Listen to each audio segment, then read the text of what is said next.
Alrighty, Yo, hello non-smoker. It's been a minute. yeah, man. Let me get my headphones and then I'll cam up. Give me like literally 10 seconds. Oh look, we have the same headphones, same brand. I can't hear you. Yeah, I was saying I went as cheap as possible. Yeah, there we go. How you doing, man? So I'm good, dude. Yeah, I'm not really I'm not really as active on Twitch these days, I must say. But yeah, been writing more, publishing a lot of like Substack posts, that kind of thing. Still doing the radio show every other week out in Stony Brook, on Long Island. So that's going good. Yeah, but Twitch poll is fucking dead as a doornail from what I can tell. So, how you been? I've been pretty good. I've been doing a lot of thinking lately, coming to a lot of conclusions about the world and about my place in it and about politics and the direction that I kind of want to take moving forward. And what I've kind of decided is um, I'm going to try to talk to a lot of people that I disagree with, which I've been doing. I've been on TikTok lives excessively, which is some of the lowest IQ shit that you will ever see in your life. And if you want to temper your patience and hone your skills as a rhetorician, it is the best place to go. It is like the pit, you know what I mean? Like you just grind and level up. So I've just been trying to talk to people that I disagree with, especially people that I've disagreed with in the past, and just kind of make amends and see if we can, move forward together in a more positive direction. Because you have good things to say, I have good things to say, and we're both stupid in some ways. So let's just try to find out who's got the better ideas and move forward with that one. You know what I mean?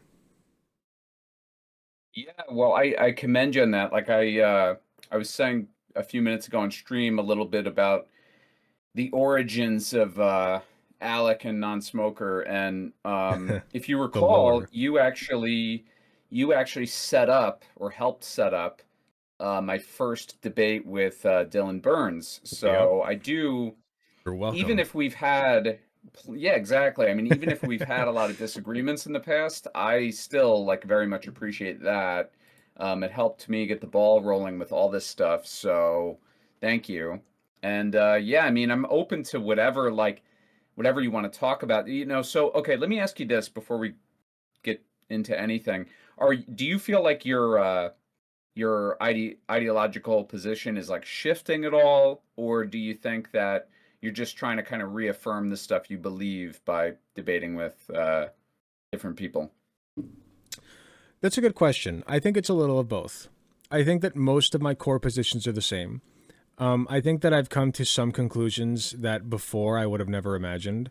Like, I engaged in a lot. I personally engaged in a lot of like selfish activities, or would it be like hedonistic activities? And so, like, I think that before this shift in my mentality, I would have said, you can do whatever you want, like it's your life, whatever. And I still kind of believe that. But at the same time, this is the discipline thing I was talking about in another conversation. Like I'm a more discipline oriented person.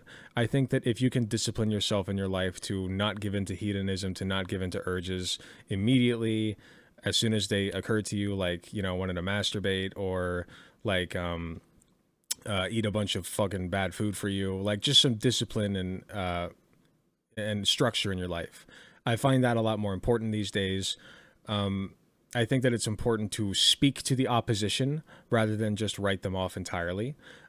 Because empathy, frankly, is what I'm going for. And empathy is more than just being nice to people, it's understanding the other person.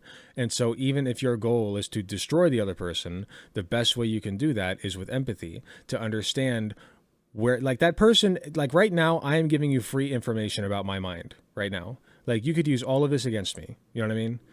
I am not invoking my Fifth Amendment right against you, is what I'm saying.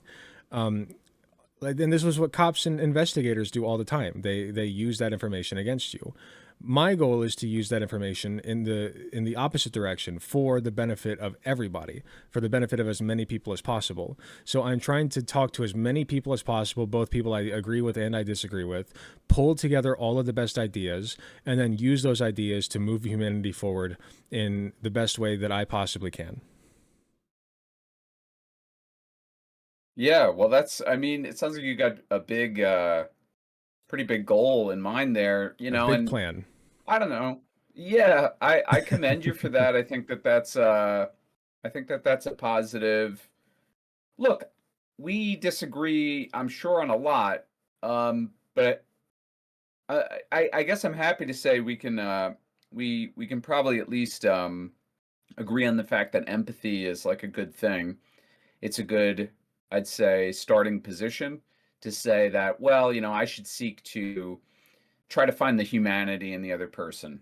And then from there, maybe we can come to some sort of mutual understanding. And I mean, believe it or not, like that was kind of always the core of my goal with all this debate shit was like, part of what drove me into debating was like a lot of the things that I felt really strongly about.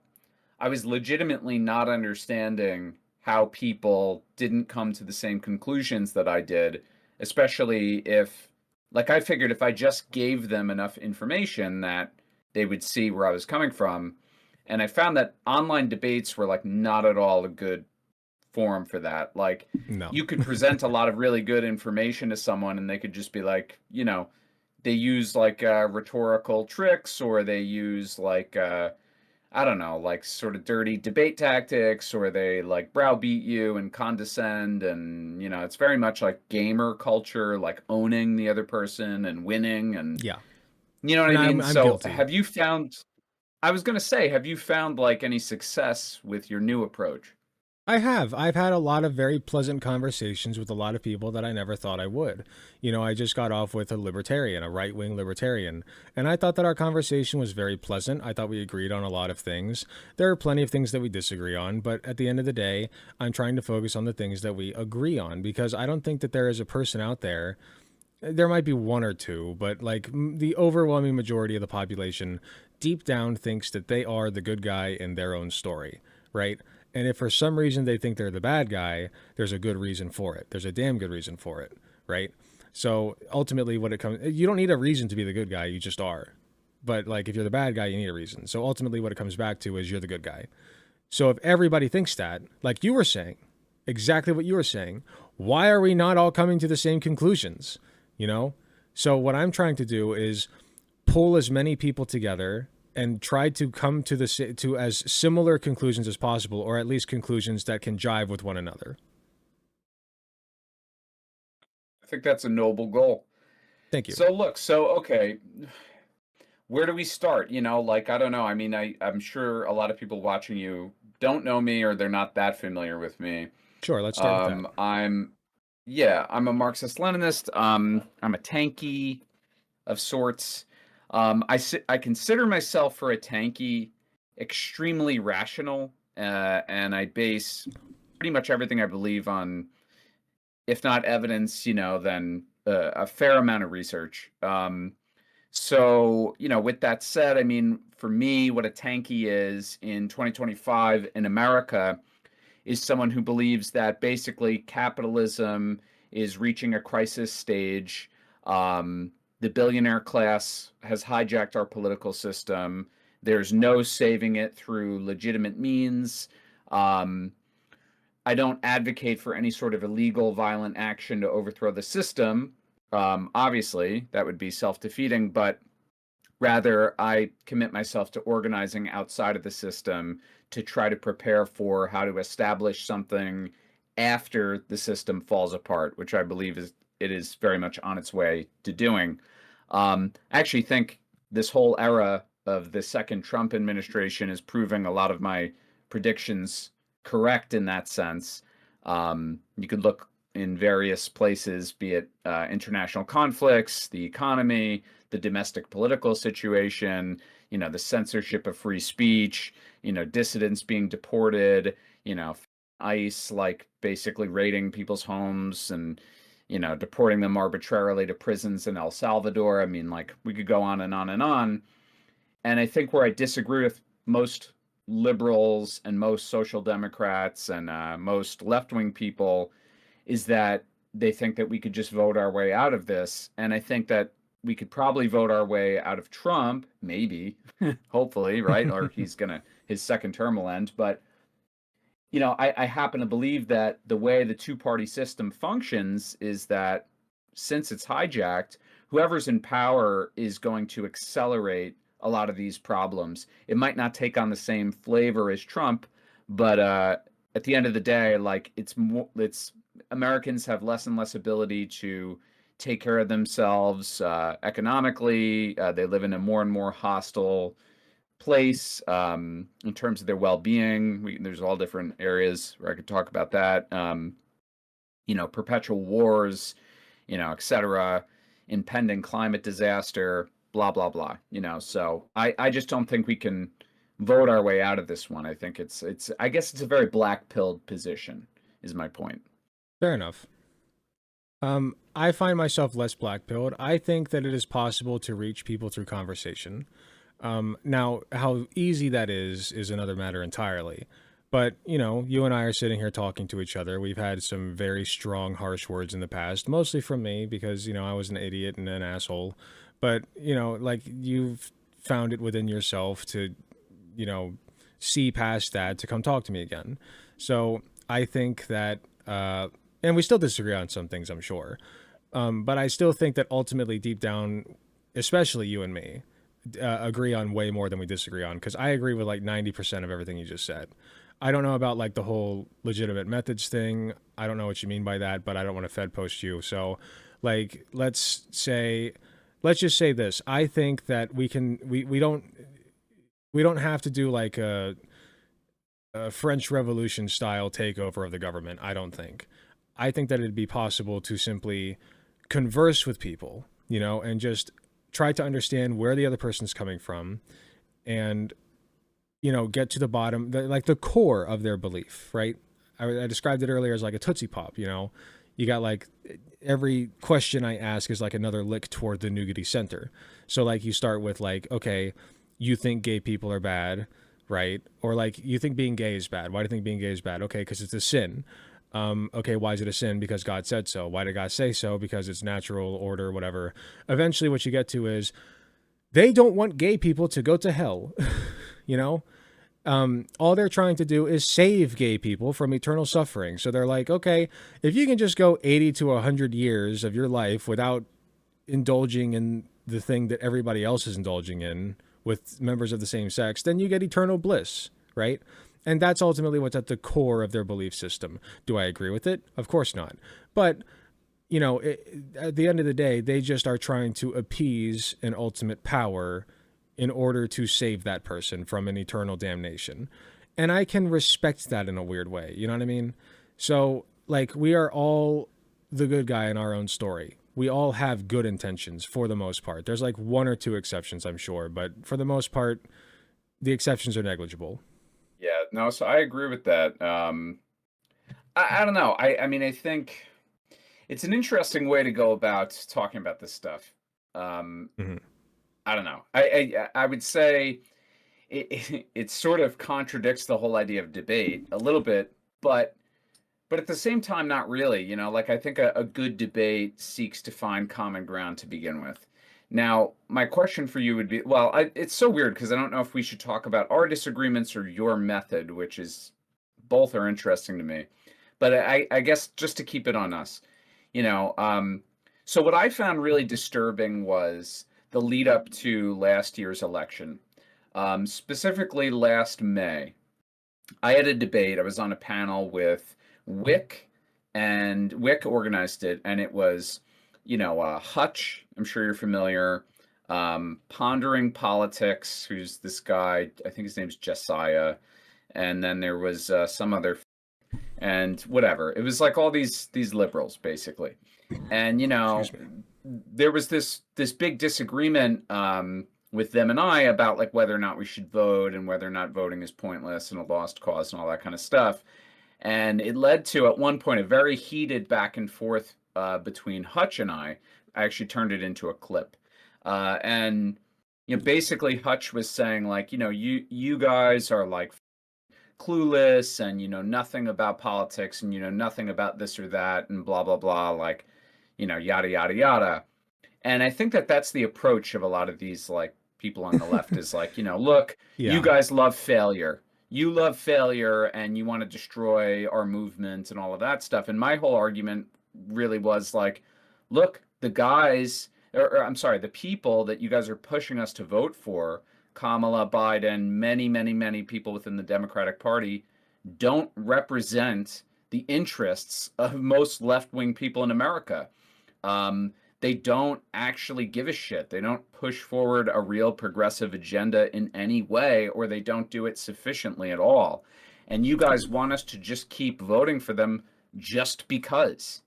And it's like, so I kind of said, like, well, you're saying that I don't know anything about political power. Neither do you. All you're doing is advocating for a party which has like billions and billions of dollars to spend. They really don't even need your help.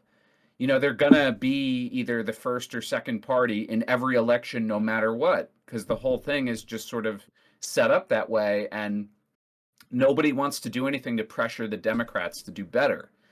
So I guess, to bring it back to you and I, it's sort of like when I say things like, well, I don't think that this is a working mechanism. I just don't think that the system responds to our needs at all. The candidates we're given to choose from suck. They're totally corrupt, or they ignore, pushing forward a real progressive agenda.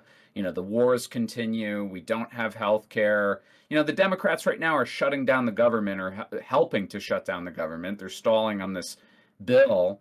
And it's like, okay, I get that, but they can't. They're going to die on the hill of, like, the Affordable Care Act, something which most people would agree was like a profound disappointment from what we expected. The Democrats won't die on the hill of ending genocide in Gaza. They wouldn't die on the hill of, like, forcing through real universal health care. They wouldn't die on the hill of any other number of things that would be important to most progressives. And I don't know. It's just, it feels like it's so broken, and there's something very fascistic about, like, well, just shut up and vote. Like, just do it. No, you have to. Like, it's like, feels very authoritarian. I don't know what your take is on that, but I think that's a very fair perspective. In hindsight, I did advocate for voting for Kamala Harris. But I also, recognized, I don't know if how much I recognized it back then, but definitely, like, after the election was said and done, I recognized that, like, it was not the fault of lefties. Why does it keep switching back and forth? Sorry, one sec. Um, it did it again. Interesting. I don't. So it was not the fault of, like, lefties who refused to vote. Like, it wasn't their fault. It simply was that Democrats didn't push hard enough. Like, they didn't have good enough policy. They didn't mobilize. Not like the conservatives, who mobilized. Like, they mobilized on shit policies, granted, but they knew what their hogs wanted, and they gave it to them. Republicans fear their base. Democrats do not. They resent their base. They said, look, I was just, oh my God. You would have a heart attack if you saw this conversation I was having the other day with a liberal, where this person was like, well, look at all this stuff that they did for you already. Look at all these things they did for you. Aren't you grateful? Aren't you grateful? And it's like, bitch, it's done and over. What are you talking about? Who can, like, even if that's true, even if it was these great things, you are running on the past. Okay, that is not a winning message. You must run on the future. And what do the conservatives do? Guess what we're gonna do, guys? We're gonna deport all the illegals, right? That'll make your lives better somehow. I promise. Just trust me, bro. It's a stupid message, but at the very least, it's a vision for the future. Democrats are allergic to that. And so, looking back, you're right. You're right. Why the would somebody vote for that person when they're offering you basically nothing? Like if Kamala had won, what I foresee happening is that we would have just lost again in 2028. And then this shit would all just happen anyway, and it would just be worse. So, like, People look back now and they're like, well, gee, maybe we should have just thrown the election in 2020 so that Trump could have just gotten 2 terms and we could have gotten it over with. You know, like at this point, it's like the liberals aren't doing shit for us. So yeah, I don't know. I can't really contest what you're saying. I mean, I actually think that the election itself was sort of like I don't know how to put it exactly, the best analogy, but I think it was a wake-up call for a lot of people that like, just insisting that we vote Democrat is not a good strategy. It's not a working strategy. And I actually think that there are a lot of people in the Democratic Party who enjoy having Trump around because it's like you have a boogeyman, and it's like, okay, if you have a up enough opposition, then you really don't have to promise anything. When you run, all you have to say is like, well, I'm not Trump. You know what I mean? Yep. And Yep. I don't like Trump, and I'm not a racist, and so you got to vote for me. And they've thrived off of that for like the last, or I wouldn't say they've thrived because they're falling apart right now, but I mean they tried to survive on that primarily as like their messaging. And you mentioned it before, like the Republicans, I actually think to some extent we overrate how good the Republicans are at this stuff, but they're definitely better than the Democrats. And I think it's because Trump, who found various messages that resonate with people, they just got in line with him once they saw that it was popular. And many Republicans just understood, hey, okay, look, we got to follow the Trump message because that's what's popular, that's what sells. Look at J.D. Vance. He was like a never Trump Republican, more or less. He compared Trump to Hitler, but it's like as soon as he needs his endorsement, and then as soon as he has a real shot at being a VP and potentially going higher, I'm sure he wants to run in 2028. He gets right on the Trump train because he's like he knows that that's the road to success. Um, I don't know. I mean, it's like I have this big Lenin poster. All that Leninism is just understanding. I mean, to simplify, it's just to understand like the will of the people and build like a program based on that. And I think the Republicans, at least Trump anyway, and his cohort have succeeded in creating that. It's just, you're right though, they don't follow through on anything. They make promises they can't deliver on.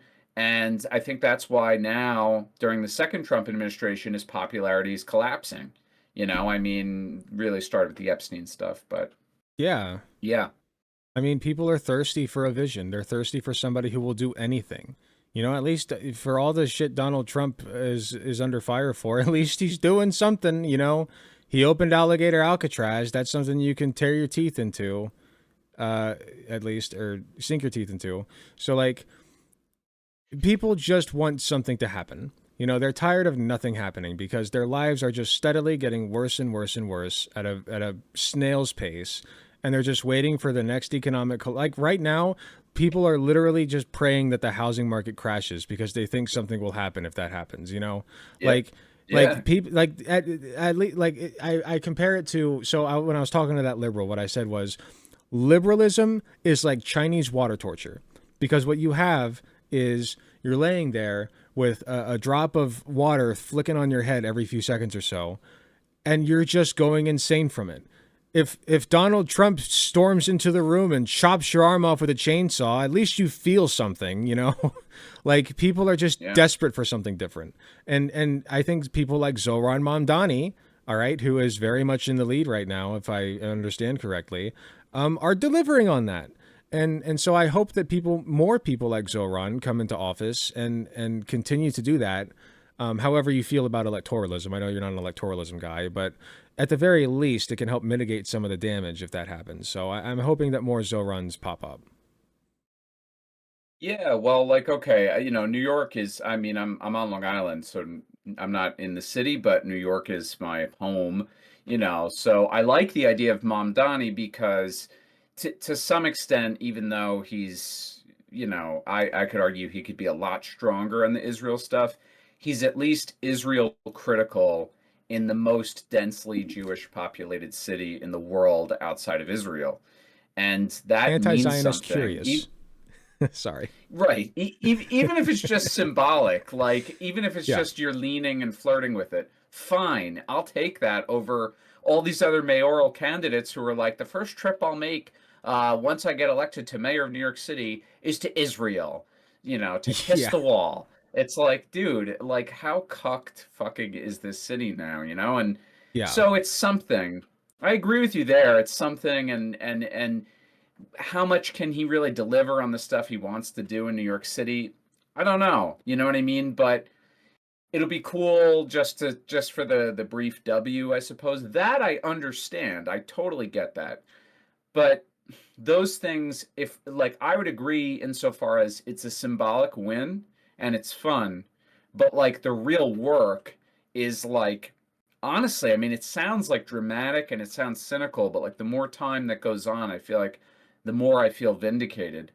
The reality is planning for what happens when there's like kind of an implosion, which I think is going to happen in our lifetimes. I really do. And I mean, I'm not exactly sure what that'll look like. One thing that scares me is that the right wing, especially the radical right wing, look at Nick Fuentes. They're so much yeah. better at mobilizing young, enthusiastic people than the left wing is. And that's scary because like when there's some sort of breakdown, civil unrest, who's going to be there with all the momentum behind them? It's going to be someone like Nick Fuentes. It's going to be someone on the radical right, and Yeah. it's like, how do we respond to that? Well, my prediction is Tucker Carlson and or Candace Owens. I think they're next. Those two are the ones that scare me the most because they're on board with the anti-Israel thing for the wrong reasons. Like they see they're very good at looking at the political wins. Whether they're being honest or not is irrelevant. I don't know. I think Tucker is a bit less honest than Candace Owens, but that's irrelevant. Both of them are very, very good at reading the room. Okay. And those kinds of people are going to destroy us if we let them. Like, we need somebody who's charismatic. We need somebody who cares about the people and who cares about the political wins. And the liberals right now are nothing but hot air. So, like, like I said, we need somebody who's a mover and a shaker.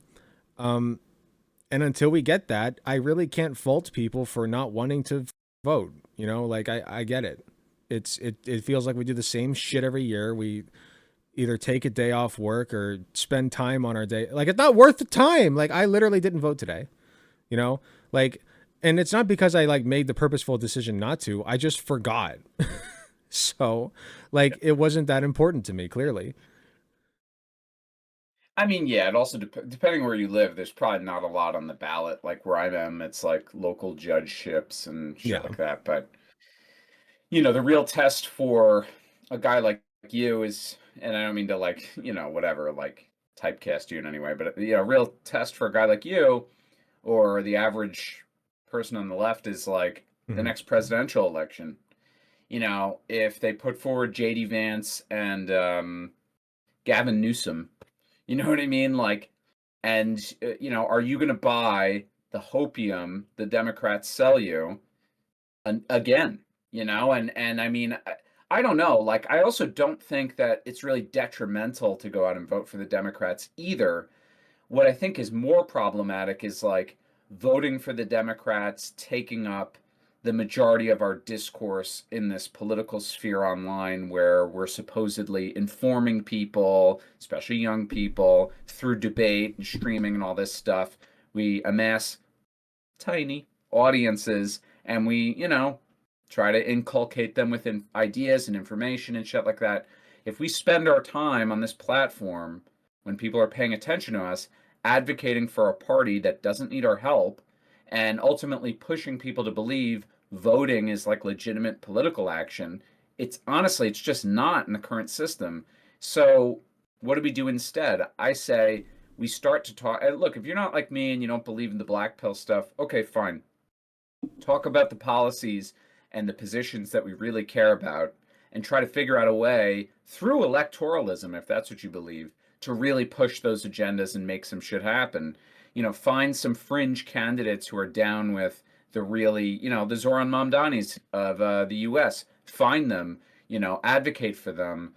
if you have a big enough audience, go and canvas for them, whatever, but I don't know. I think that's more worthwhile than just kind of blindly marching to the beat of like the DNC. I don't know. I mean, Yeah. so, okay, so would you say, like, knowing what you know now, if you could go back to 2024, do you think you would not vote again? Or do you think you would not vote this time, rather? What would be the point? Like, I know that she's going to lose anyway, so like what would be the point? And I probably would not waste time being like even paying attention to her. I haven't really been keeping up with current events lately. All I've been doing is talking to people. And I think that that's what we need to start doing more of, is just communicating with each other and understanding that most of us are on the same page with most things. I talk to I literally work for a conservative family, and they want free healthcare, you know? Like, they voted for Trump and they want free healthcare.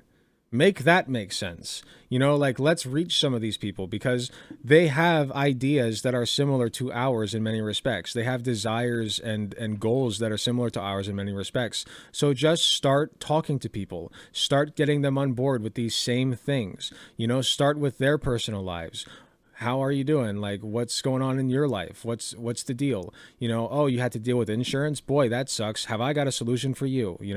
Like, this is how it begins, is interpersonal interaction, people just talking to each other. And it's so easy. You and I are nowhere close to each other, like, physically speaking.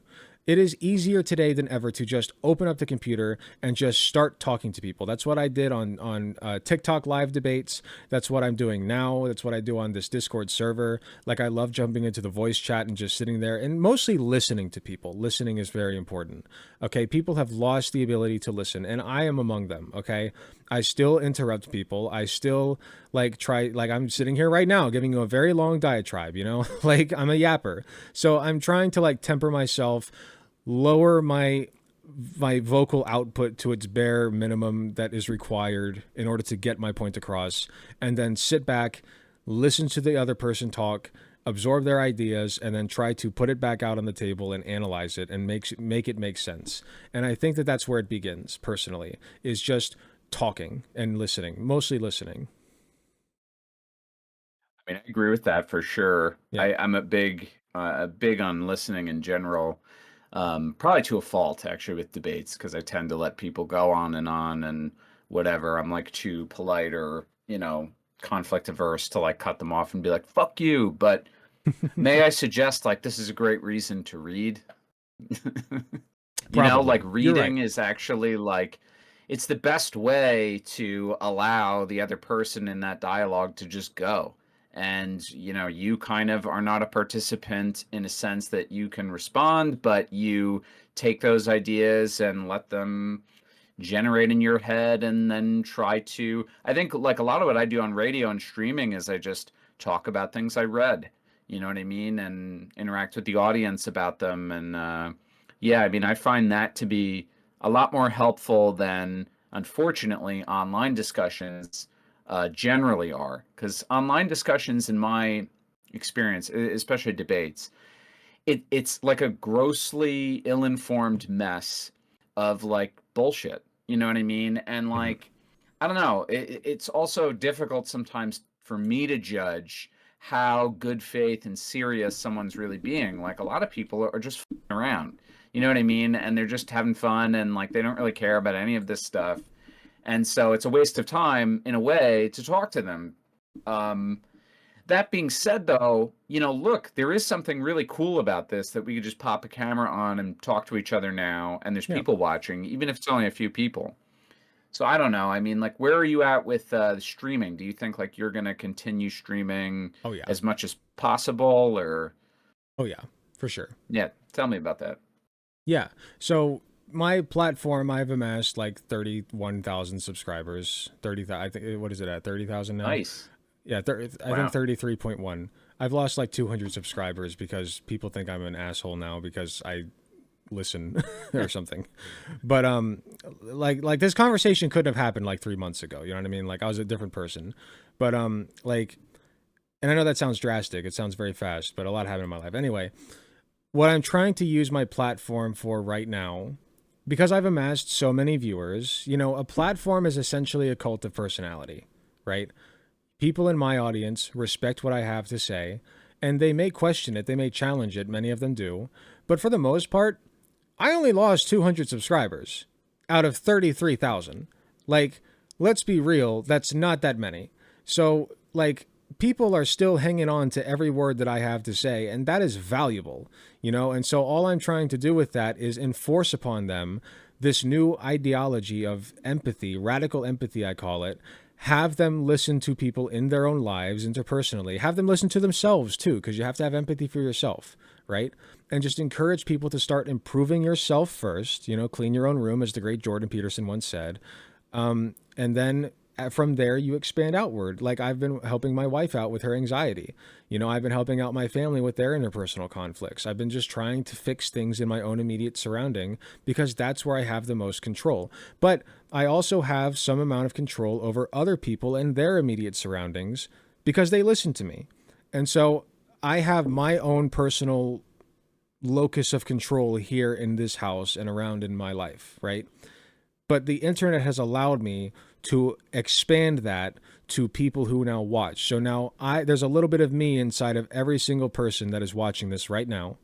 And all I'm trying to do is get them to come to the same conclusions that I have and expand the audience so that, more and more people think this, because as minute as my impact might be because of how small my audience is, I still think that it's meaningful. Like they're going to carry that forward into their lives, have empathy for the people in their lives and listen to those people and improve the circumstances in their own lives and for the people around them and so on and so forth. And I'm just praying that through some kind of butterfly effect that will take hold and people will understand that we are all the good guy in our own story and we are all just trying to make shit work. Yeah, I think that's definitely true. I Yeah. don't know. It's a very hopeful sort of message. Like, I don't know. Okay, for me, it's kind of weird. Like, I feel like, as I get older, I'm shifting less away, like, more and more away from like caring all that much about, I don't know, like doing shit I don't genuinely like or care about. Um, I don't invest as much time and energy into forcing anybody to think or believe anything. Rather when I write or broadcast or whatever, and I teach high school, when I work with my students, I just look at it as like creating, and I create and I look at it like my own form of art, and I have a vision in mind and I feel like it just naturally comes out of me, and I can't help but allow that to just occur, and Yeah. so um I don't know, in that if it resonates, great. If it doesn't, whatever, I mean, it's sort of what I feel like when I teach, I feel like I get lost in teaching to a point where like I don't really go in and plan. Like I couldn't tell someone like, here's how you do a lesson. I just go and I just do it, and it just Yeah. like happens for me. Yeah. And You're so a all that teacher. said, it's like, yeah, yeah. And with all that said, I don't feel like, I have to worry that much about other people understanding exactly what I mean so much. Like a lot of the anxiety about that goes away. And then when it comes to what other people believe and think, I'm interested in that to a point, genuinely, because I'm also an empathetic person and I'm a pretty sensitive, nice person as well. I think many people on the left are. We generally Hmm. want to help and see, do good for people. I really believe that. Um, so, I do care and all that kind of stuff, but I don't know. I don't feel this need anymore for me to like dominate the other person or convince them that I'm right. In fact, I feel like so much of what's happened in the last 2 years has proven me right. And I almost just feel like, all right, you know what? I'll just keep observing from the sidelines. Like, I sort of, not to get into Russia, Ukraine, which is super controversial and it's probably an area we disagree on. Maybe. And I wrote a sorry, I'm writing a whole Substack series on it. Check it out. nonsmoker.substack.com, or Okay. is it substack.nonsmoker.com? Whatever. Read it. You might want to get It's that right, good. man. You're chilling. Yeah, I should yeah, Yeah, promote yeah. my shit. But in any case, yeah. Oh, let me see. Oh yeah, I think Substack, yeah. Substack nonsmoker.substack.com. comes second, yeah. Yeah, so You're it's good. check it out, part 1 and part 2 of my Ukraine series, which is called The Never Ending War. And if anybody's even just taken a minute to hear what I've had to say on it, I've said this whole time that like this is a war that I don't support the Russian side.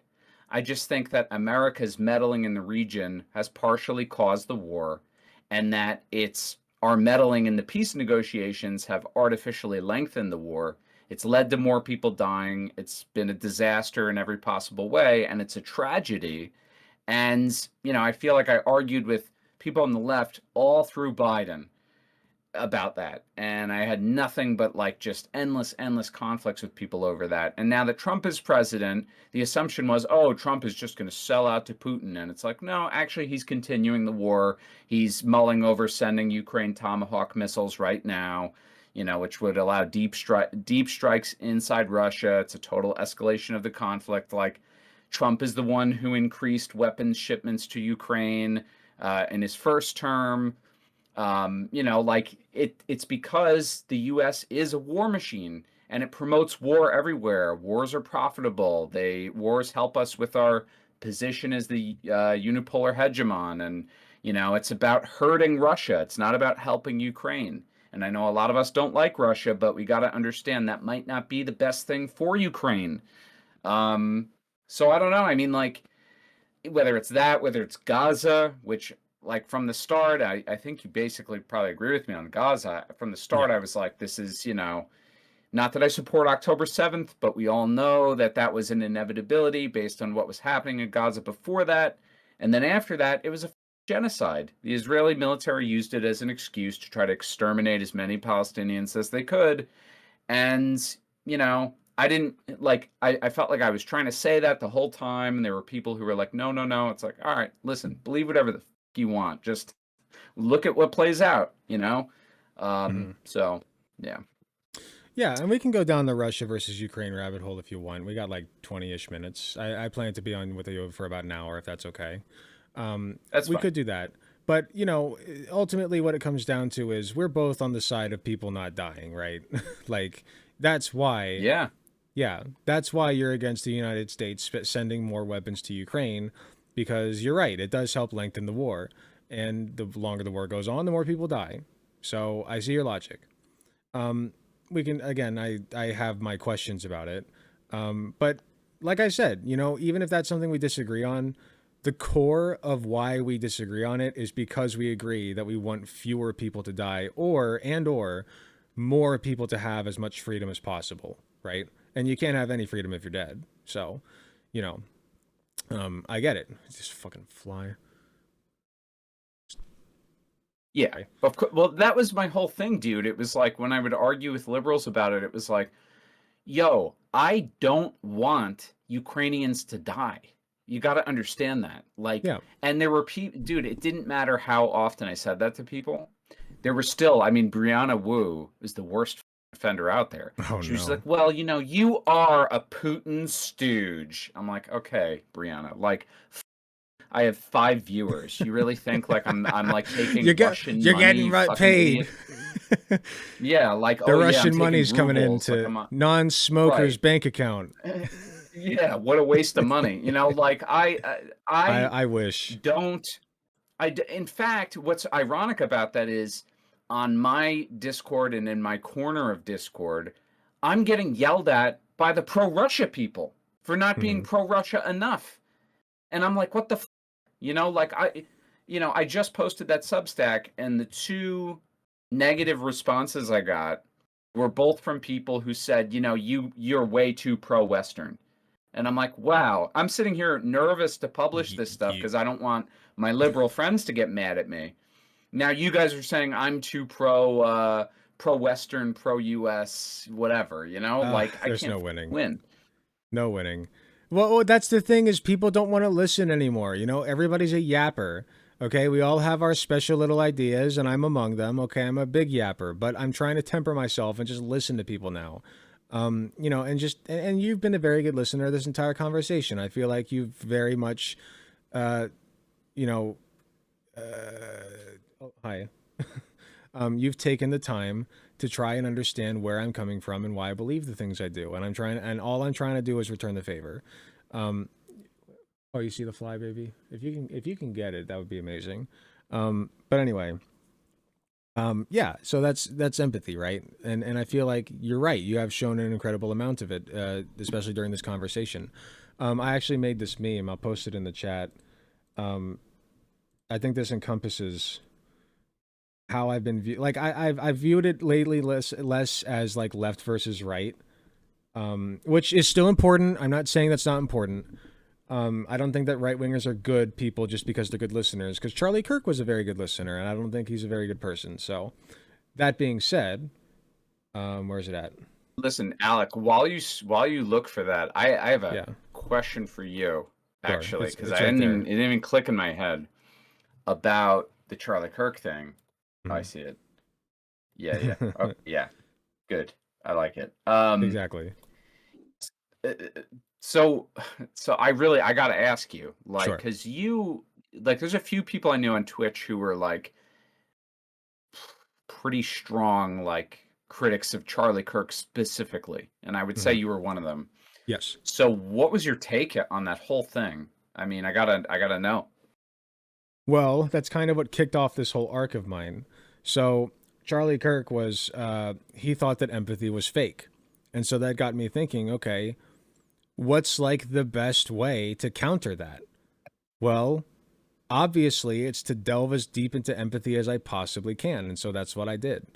At first, my very first response to hearing that he got shot in the neck, to be honest with you, I went on YouTube and I posted on my community tab. Boy, politics sure is a pain in the neck, isn't it? And like I thought that was funny. I still kind of think it's funny in a morbid way. But my family got very upset at me because they sometimes look at what I post, and my brother is a very big Charlie Kirk fan, and so that upset them greatly. And so I deleted it. I actually saw the video, and then I was like, "Oh, okay. Well, I didn't know that it was. I thought he got scraped on the neck or something. You know what I mean? Like, no, he got blasted. He was like instantly dead." And it was all on camera for us to see, and so that kind of got me thinking, like, "Whoa, maybe I should take a step back from this and really think about it."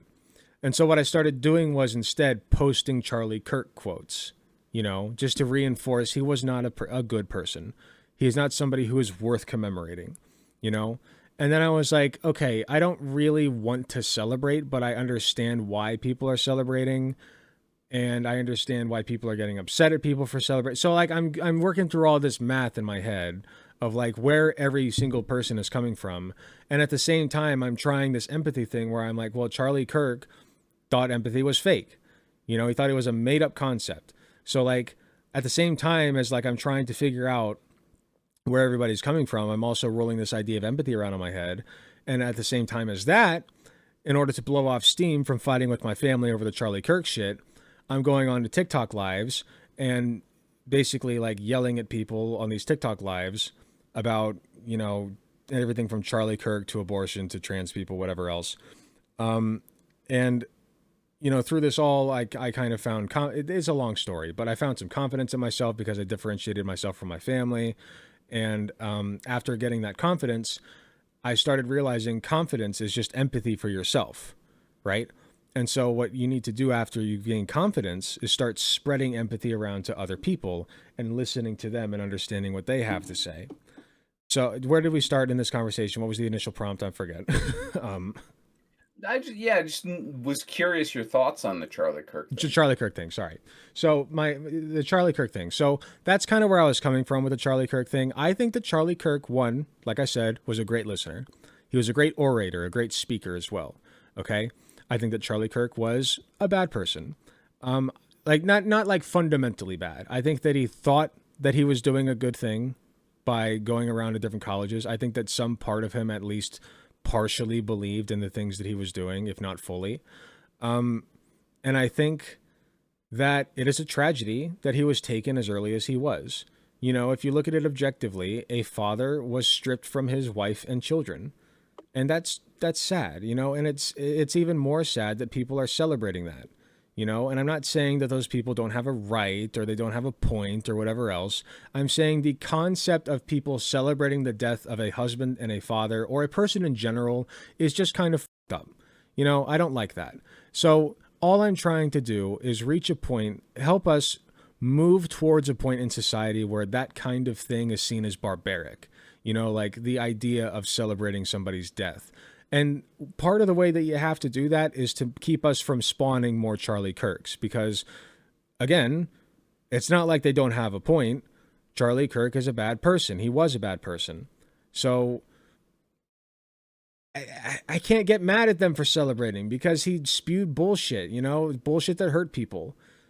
It's a whole mess. And I'm just trying to untangle it and reach a point where this does not happen. This should not have happened in a just, equitable society. In a more progressive society, Charlie Kirk would still be here, you know? So that's kind of where I'm coming from it at. Coming at it from, you know what I mean? Yeah, no, I most agree with. I agree with pretty much all of that. I most agree with the last bit. Like, Mm-hmm. because there were a lot of people on the left, especially the fringe left, which I'm on, I consider myself part of, that were Fair enough. happy and celebrating and all that kind of stuff. And I mean, I saw everything from like, you know, sock dem type people to anarchists to people I used to be in, you know, the same party as Communist Party USA, American Communist Party. There were people celebrating. And, you know, to me, like, first of all, I don't want to get into that weird like thing of like our society is one where we should not tolerate political violence because I do think political violence is a reality of politics. You know, like politics is expressed through violence often. I mean, that's really what war is, right? Yeah. Um, The ultimate but expression at of this violence through politics. Yeah. right, and that, but I would actually say that Charlie Kirk's assassination wasn't necessarily just political violence. There was a component to it that was obviously political because he was a political commentator.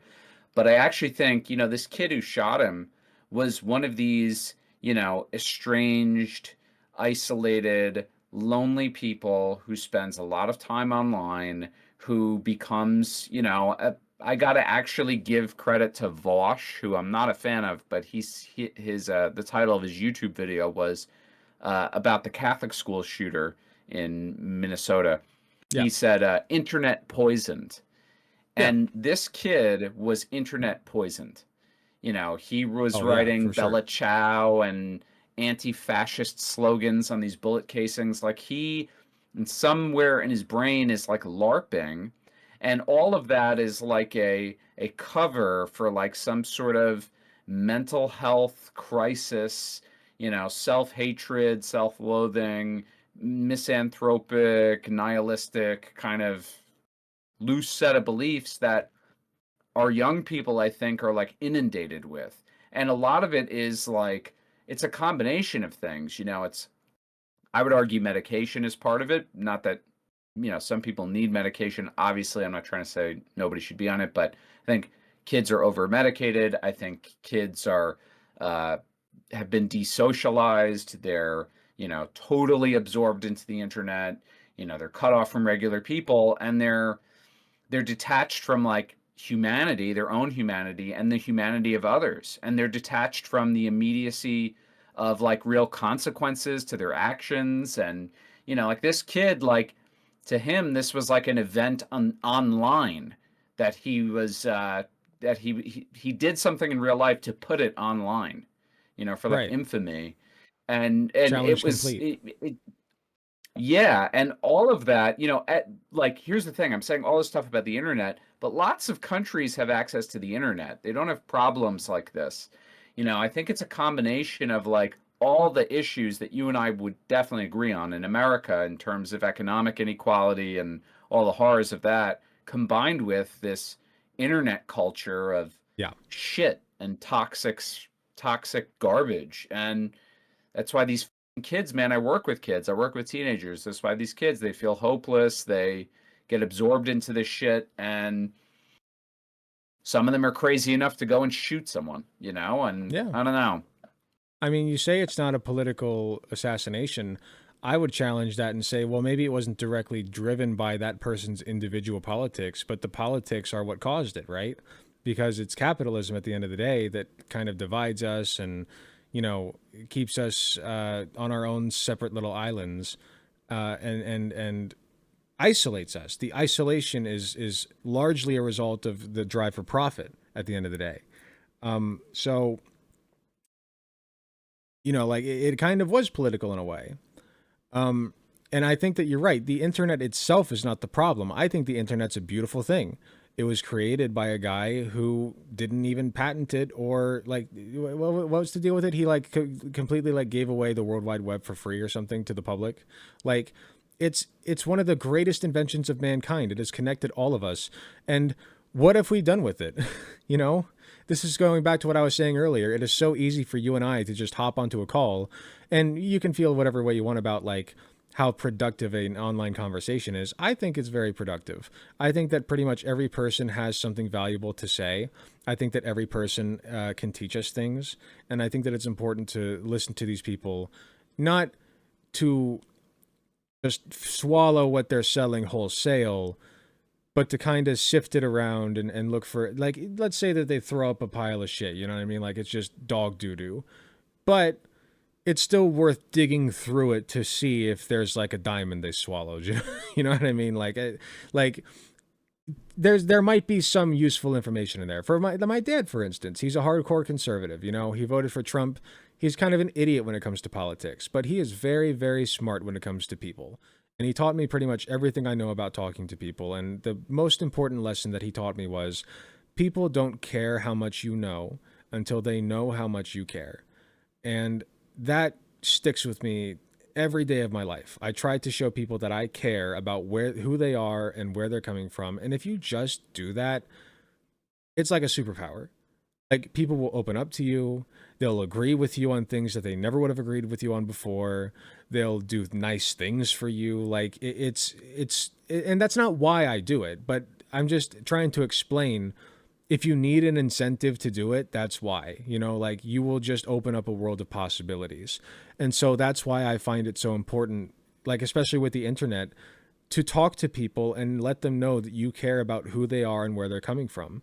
And that's kind of how I'm trying to view the world these days and put that into practice. And just, like I said, I'm not like some big shot influencer or anything, but I'm trying to expand my reach so that I can just spread the word a little bit and just have people be a little bit more empathetic and a little bit more open to listening to each other.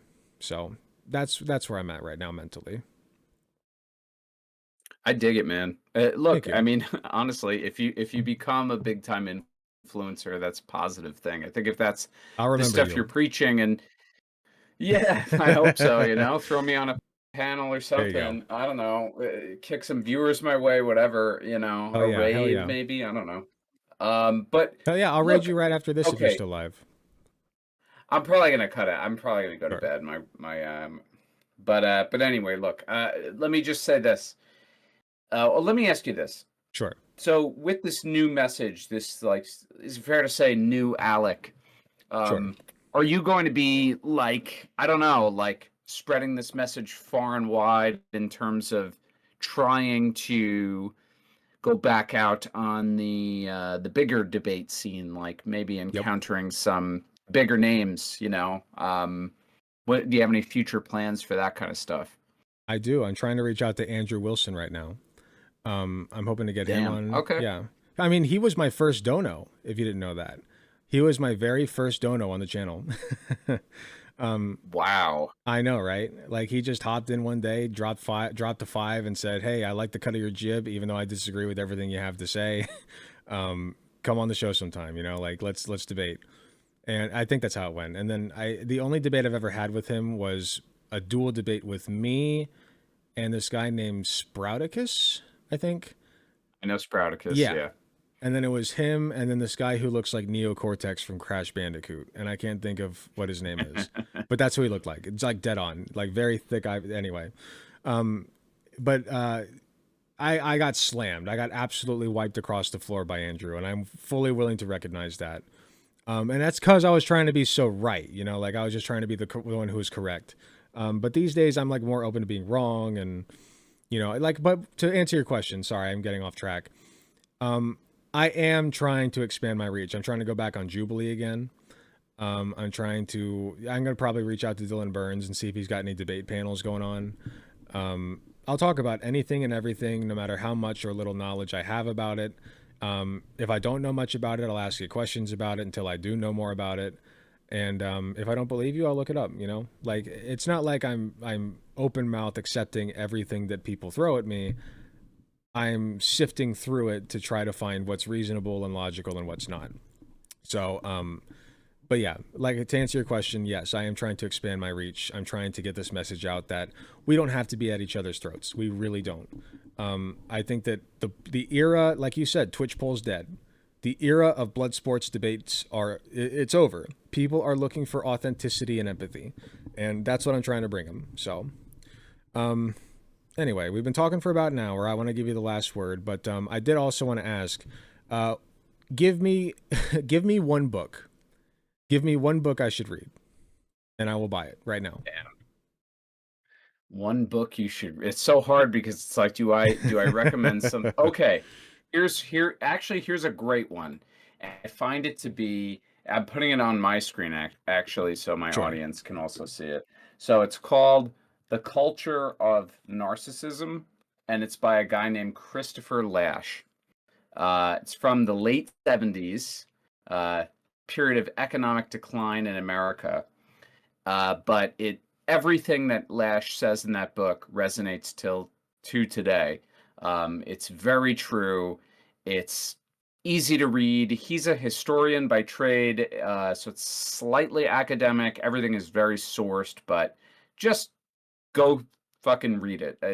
There's a lot in there that I think is really important, especially a lot of the stuff you're talking about, man, is like, you know, Lash attacks narcissism as basically this cultural phenomena in America, and he says it's a byproduct of capitalism, but more or less, I think that's true. But even if you disagree with that, basically, narcissism is this idea that we're all so fucking fragile. You know, we're all so fragile. We're afraid of having our egos shattered because we think it will destroy us. And we do all of these different things to protect our ego and prevent our ego from being shattered. And it goes into just everything. It goes into the way we raise our children, and we, consult professionals on everything because we're afraid to make mistakes. It goes into this culture of obsession of being young because we're afraid to get old. We're afraid to die, because we worry that like that's the ultimate loss of ego, right? And because we have no purpose greater than ourselves. I mean, there's so many things in there. Go read it. Absolutely, I just got it. It's 99 cents right now on for Audible listening on Amazon.com. You do have to do a membership thing, but as long as you cancel right after, you can get 3 months free for 99 cents a month. So there you go. I just got the audiobook for it. I'll listen to it while I'm at work. Perfect. Awesome, dude. Yeah, let me know how you like it. Absolutely, I will. We'll stay in touch, okay? Is there anything else you wanted Cool, to man. add before we end? No, just please, anybody out there, check out the Substack. I put a lot of time and effort into it. Again, I just finished part 2 of a 4-part series. It's called The Never Ending War. It's about the Ukraine war. I posted a link in this chat, but in case you didn't get it, it's nonsmoker.substack.com. Check it out. Okay, I'll post links in chat. Alrighty. Well, All right, man. non-smoker, I thought Thank this you. was a great conversation, man. Thanks for coming on. Anytime, man. We'll talk soon. All right, sounds good. Take care. Bye. Beautiful. That was great. Like that's a guy that like I was at it, like we were at each other's throats forever. And honestly, he seems like a very good, genuine person. Like he calls himself a tanky, sure. He's against like funding Ukraine, and we can talk about that why that is. But ultimately it's because he doesn't want more people to die, and I believe him. This is my point. We get so caught up in what we disagree on that we forget about the things that we actually agree on. And usually those are more the same than they are not. And that's my project. That's my goal. try to keep that in mind. I know that a lot of people are pissy at me right now for, seemingly talking to bad people. And maybe that's true, but I'd rather, something's got to give, man. Something's got to give. And I really do think that this is the way forward. So, if you're still unsure, all I ask is that you give this a chance. And if you can't, there's a door, I'm sorry. I'm not changing. I can't go back. I'm never going back. Hi, thanks so much for watching and making it to the end of the video. I just wanted to let you all know that I love and appreciate everybody in my community, whether you can support me financially or just by liking, commenting, and sharing my videos. It helps way more than you know. That being said, I do want to give a very special thanks to my tier 4 subs, which would be Space Timid and Hot Take Andy. And thanks so much to my monetary subscribers from any of the tiered subs or anybody who gives me money in any form, including going to my Patreon shop, donating money to me directly. It all helps way more than you know. If you do decide to help me financially, you can get some really cool perks like early access to content,